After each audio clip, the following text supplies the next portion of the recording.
ये चैनल केवल मनोरंजन के लिए है। हम किसी भी तरह के अंधश्रद्धा को बढ़ावा नहीं देते। चांद की दूधिया रोशनी में दूर दूर फैला हुआ रेगिस्तान दरिया के पानी जैसा नजर आता था। अपने बड़े भाई असद के पीछे चलता हुआ 26 साल का अबद आसमान के तारों को देखता हुआ किसी ख्याल में खोया हुआ था। उनके पास एक ऊंट था जो कि प्यासा था, इसलिए अभी उसकी सवारी नहीं की जा सकती थी। अगला पड़ाव अभी दूर था जहां उन्हें ऊंट के लिए पानी और अपने लिए कुछ खाने को मिलता। दोनों आगे बढ़ ही रहे थे कि तभी बड़े भाई असद ने पीछे देखते हुए अबद से कहा, जरा जल्दी जल्दी पैर चला अबद, हमें सुबह होने से पहले शहर पहुंचना है।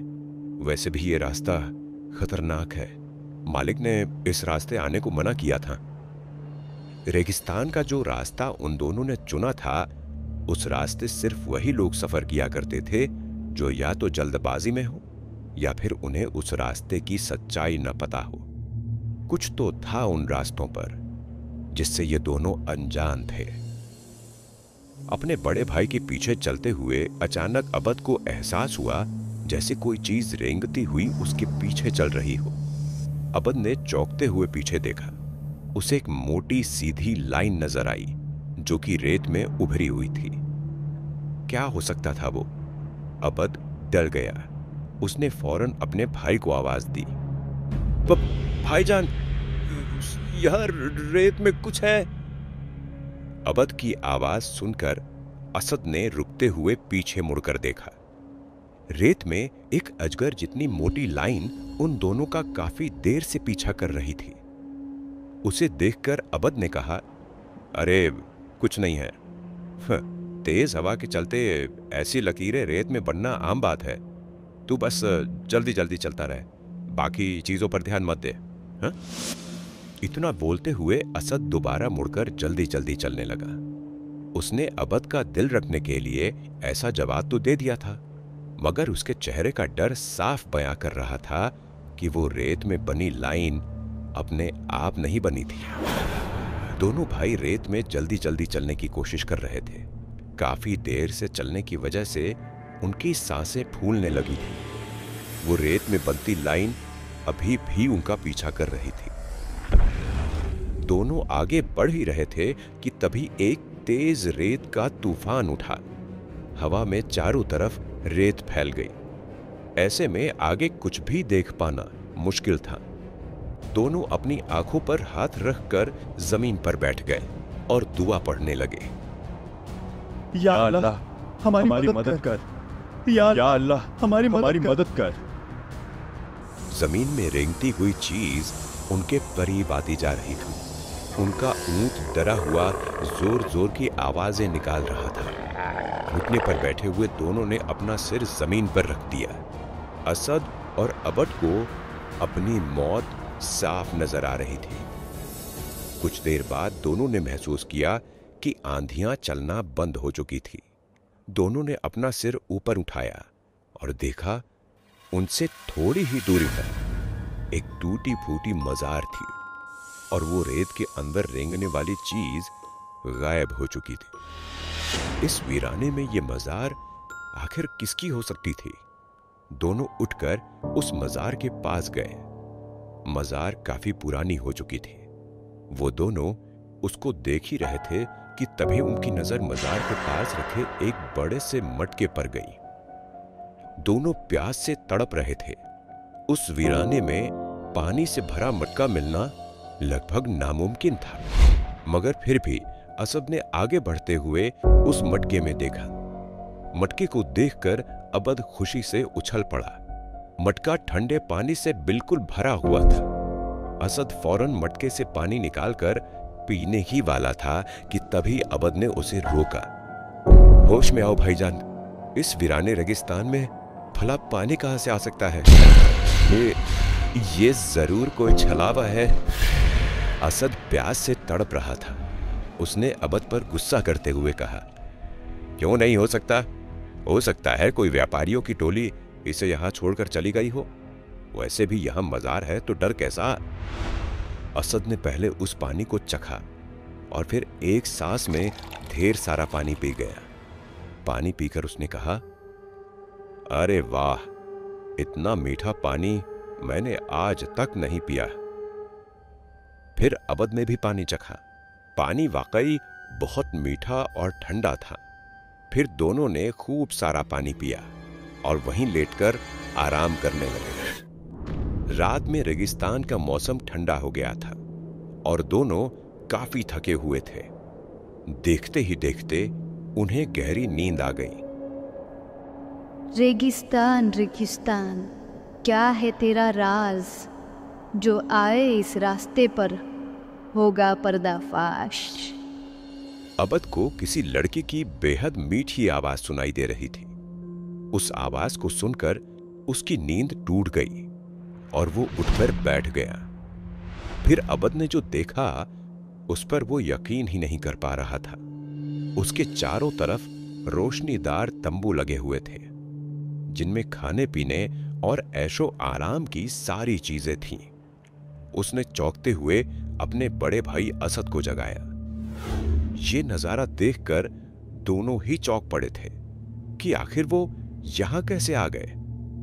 दोनों समझने की कोशिश कर ही रहे थे कि तभी उनके सामने एक बेहद खूबसूरत लड़की आई, जो कि पहनावे से पंचारन लग रही थी। खुले बाल, नीली आंखें, वो बला सी खूबसूरत थी। उसके बदन से भीनी भीनी जैस्मीन के इत्र की खुशबू आ रही थी। दोनों उसे देखते ही रह गए। फिर उस लड़की ने इन दोनों से कहा, आप दोनों यही सोच रहे हो ना कि आप यहाँ कैसे आए? मैं लेकर आई हूँ आपको यहाँ। मेरा नाम हादिया मस्तानी है और मैं बंजारों की एक टुकड़ी से हूँ। मेरे साथी आगे चले गए और आप दोनों के लिए मैं यहाँ रुक गई। चलिए, गर्मा गर्म खाना और ठंडी शराब आपका इंतज़ार कर रही है। असद उस लड़की की बातों में बिल्कुल खो गया था। वो झटपट उठकर उसके साथ चलने लगा, जबकि अबद उसे रोकना चाहता था। उसे कुछ गड़बड़ लग रही थी, मगर फिर भी वो असद को नहीं रोक सका और उसके पीछे पीछे चलने लगा। तंबू में पहुंचकर उन दोनों ने देखा वहां खाने पीने की सारी चीजें थी। दोनों ने पेट भर खाना खाया और खूब शराब पी। उसके बाद असद ने उस लड़की से कहा, तुमसे खूबसूरत लड़की मैंने आज तक नहीं देखी। मैं तुमसे निकाह करना चाहता हूं। उसकी बातें सुनकर लड़की जोर से हंसी। क्या आप सच में मुझसे शादी करना चाहते हैं? मगर आप इसके बदले मुझे क्या देंगे? तुम जो मांगो मैं तुम्हें वो दे सकता हूं। लड़की के चेहरे पर अचानक से खामोशी तैर गई। उसने भारी आवाज में असद से कहा, तो फिर ठीक है, मैं तैयार हूं। बदले में मैं चाहती हूं भाई की जान ले ले। इतना सुनते ही अबद सकते में आ गया। ये कैसी बातें कर रही हो आप? तब तक असद ने उठकर पास रखी एक तलवार उठा ली और अबद को मारने के लिए बढ़ा। अबद पीछे मुड़कर भागने लगा। वो आगे आगे भाग रहा था और असद उसका पीछा कर रहा था। भागते हुए अबद सोच रहा था कि आखिर उसके भाई को क्या हो गया था। वो एक लड़की की खातिर उसकी जान कैसे ले सकता था, मगर वो समझ चुका था कि ये एक माया जाल था जिसमें उसका भाई फंस चुका था। उसे उस लड़की की हंसी और आवाज साफ सुनाई दे रही थी। रेगिस्तान रेगिस्तान, क्या है तेरा राज, जो आए इस रास्ते होगा पर्दाफाश।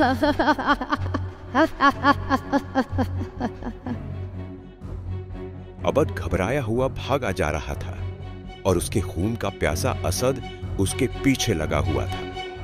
अचानक भागते भागते अबद जमीन पर गिर गया। तब तक असद उसके पास पहुंच चुका था।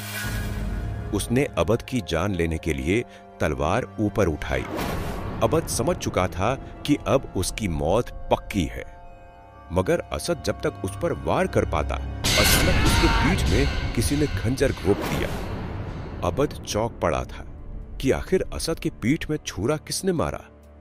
उसने देखा ये वही लड़की थी। उस लड़की ने हंसते हुए कहा, इंसानी फितरत, तुम सब एक जैसे हो, लालच में अंधे। तुम्हारा भाई लालच में अंधा हो चुका था, इसलिए उसका मरना तय था। मगर तुम अलग हो। मैं तुम्हें अपने साथ ले जाऊंगी। इतना बोलते हुए वो लड़की एक बड़े से सांप में बदल गई और अबद जब तक कुछ समझ पाता उसने उसे लपेट लिया और रेत के अंदर खींच ले गया।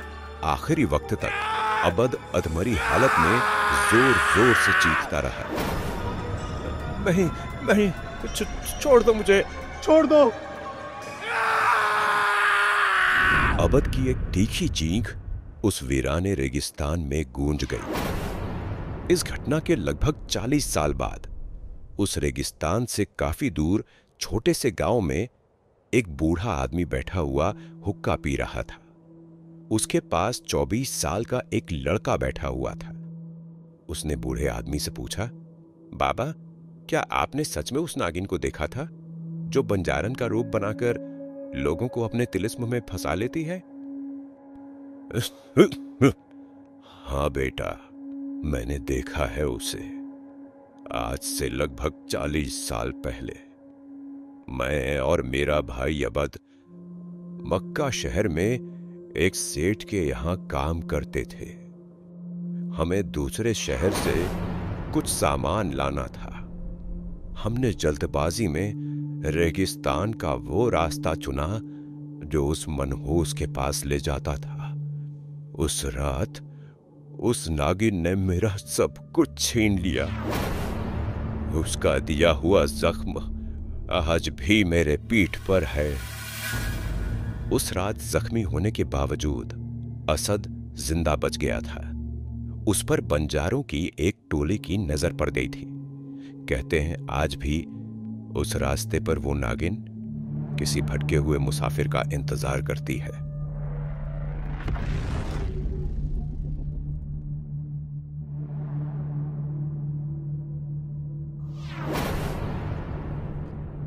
हेलो दोस्तों, अब स्कल टेल्स की कहानियां आप स्पॉटिफाई पर भी सुन सकते हैं। हर थर्सडे एक नई कहानी।